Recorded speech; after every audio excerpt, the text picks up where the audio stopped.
So, welcome to YOUCANIC. Today we're in a glk-class Mercedes-Benz. We're going to go over how you would adjust your mirrors.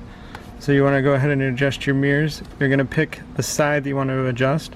This would be the left side, and then these are your arrow points to be able to adjust the mirror. And so you're looking at the back. You're going to push the arrow to go out, push the arrow to come in, or push the arrow to go up, depending on how you like to see things. And like I said, the mirror will move whichever direction you want it to go.